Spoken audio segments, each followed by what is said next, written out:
Mesdames, Messieurs, chers amis, aujourd'hui nous avons l'honneur d'avoir parmi nous une délégation du gouvernement et du Parlement albanais, dirigée par Ermonela Valikai-Felaj, ministre albanaise des Relations avec le Parlement. Nous accueillons aussi Edmond Spaho, vice-président du Parlement albanais, et Evis Kushi, député et professeur d'économie, et les Taher Mouhedini, député et président du Parti de l'Unité, la Justice et l'Intégration d'Albanie, et les autres députés albanais, Arben Tsuko, Blerina Giulametti, Moussa Ulcini, Medri Uja. Nous avons aussi parmi nous, bien sûr, les artistes de l'orchestre de la radio-télévision albanaise, dirigé par le maestro Gianni Tsiko. J'invite maintenant Madame la ministre à prendre la parole.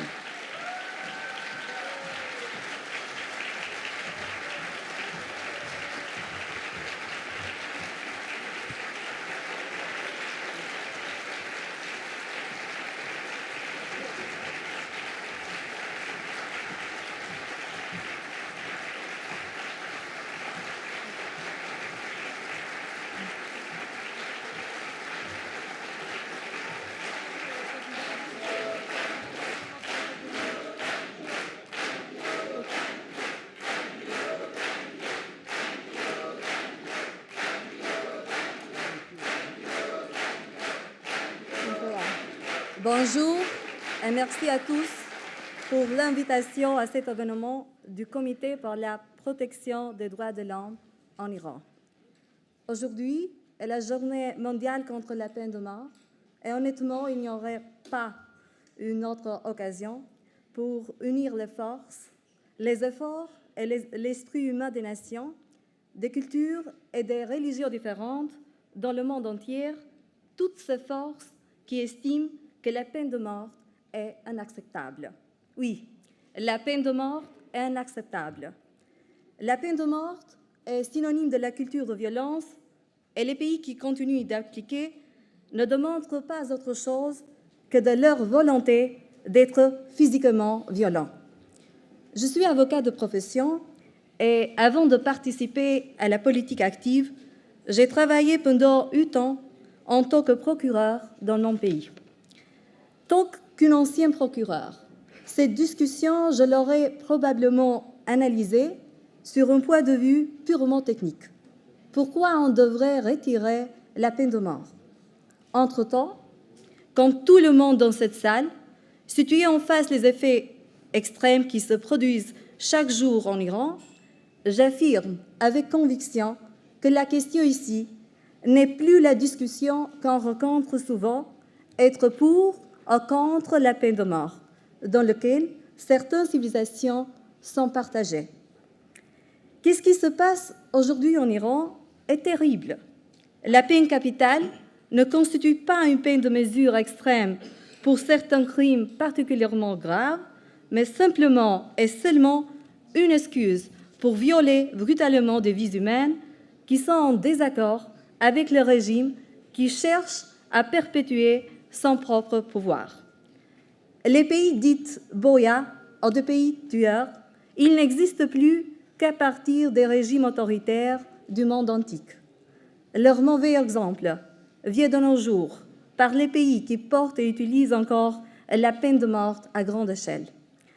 L'Iran, avec la Chine et l'Arabie saoudite, sont marqués comme des pays Boya par des organisations internationales qui défendent les droits humains à cause du nombre élevé des exécutions de la peine de mort.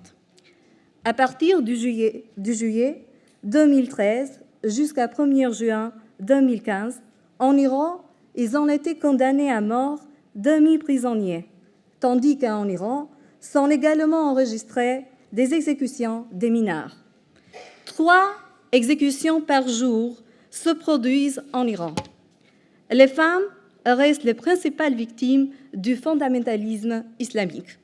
Sans précisément, ces informations tragiques, à part de la sensibilisation continue par la communauté internationale, devraient promouvoir une réaction plus forte à la situation des droits des hommes en Iran. Je viens d'un pays qui a renoncé à la peine de mort il y a 20 ans, mais qui ne sont toujours pas supprimées les pertes et la douleur humaine causées par l'utilisation arbitraire de ces sanctions par l'ancien régime communiste. Je viens d'un pays où, depuis 20 ans, les changements dans le système juridique assurent qu'aucun des mineurs soit puni d'emprisonnement à vie. Les femmes et les personnes vulnérables ont trouvé une protection spéciale contre toute forme de violence et d'abus. En 20 ans de fonctionnement d'un État démocratique qui vise maintenant de faire partie de la grande famille européenne, dans mon pays, nous avons compris que se détourner des régimes autoritaires avec l'arsenal des outils qu'ils utilisent pour humilier, ce n'est pas un taux final, mais il y a un risque de se répéter si nous ne sommes pas vigilants et sévères à des situations de violence de droits de l'homme. Je crois que cette rencontre prend la valeur avant tout pour ne pas oublier que le pire est derrière la porte, que ce mauvais exemple peut être copié par de nombreux exemples. C'est pourquoi que nous devons être unis et en même temps poursuivre sans cesse la lutte contre la peine de mort. L'Albanie a soutenu les Iraniens qui aujourd'hui sont obligés d'être dehors de leur patrie. Il y a 600 Iraniens qui vivent en Albanie et moi je suis fière de mon pays, pas seulement parce qu'on abolit sans aucun doute la peine de mort, mais surtout parce qu'on a choisi, comme vous, d'être part d'un monde civilisé. Merci encore une fois et bon travail aux partisans contre la peine de mort. Merci.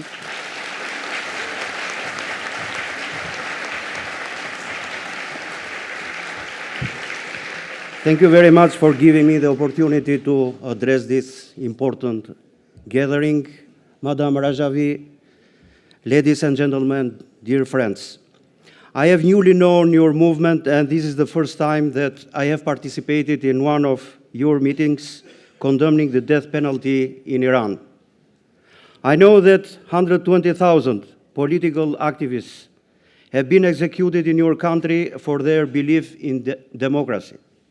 I also know that under Rouhani, the so-called moderate president of the regime, 2,000 people have been executed just in 2 years. I know freedom of speech does not exist in your country at all. And I know that freedom of religion also means nothing. And I have also learned many other very painful facts and figures. We in our country are also experiencing the Iranian refugees from Camp Liberty, who have been symbols of defense for human rights in their country. We have 600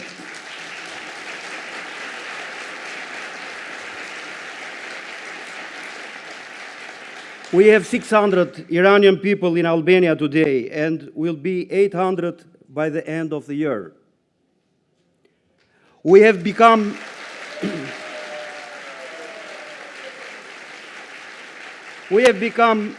familiar with their painful stories, have heard about their sufferings in Camp Liberty and about cruel medical siege that no human being can accept and approve. They have been brutally attacked and badly treated only because they want freedom for their people, nothing more. Indeed, such human rights violations and injustices in the world, and particularly in your country, Iran, create much pain and agony in all of us.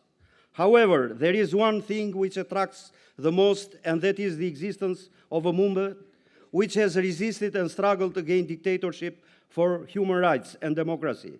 In Iran for more than 3 decades with all the hardship, and yet it has survived with such a high spirit and remained even more active for human rights and justice. This is a new phenomenon. To stand for so long and not give up means tremendous amount of sacrifice, courage, dedication, true belief in human values and principles, and a high spirit and hope. You have had this for so long, and you deserve to be congratulated for it. I think one should also mention that in every movement, you can proceed with great perseverance only if you have a democratic and competent leader.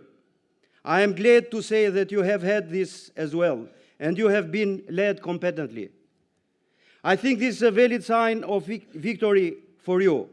This in itself indicates that you are a legitimate movement and thus guarantees your final victory in bringing human rights and democracy to Iran. However, just like in the other examples of the past, what remains for the international community is the human conscience and a record which will be closely assessed in the future. Of course, Iran will be free and Iranian citizens will have a chance to live freely and in peace under a democratic government. But then we will be asked about what we did in our relations with the dictatorial regime of Iran and how we treated the Iranian victims and people in their hard times. It should be clear, only the Iranian opposition can guarantee a region without nuclear weapons, an Iran that is free and democratic, and an ally of the Western world in the fight against terrorism and fundamentalism. Therefore, the international community should make a choice to stand on the right side of the history so that in the future can be proud enough to defend its past conduct. Thus, I am happy to be here today, and I wish you lots of success in your struggle for freedom and justice in Iran. I am on your side, and you will always have my support and the support of my country. Thank you.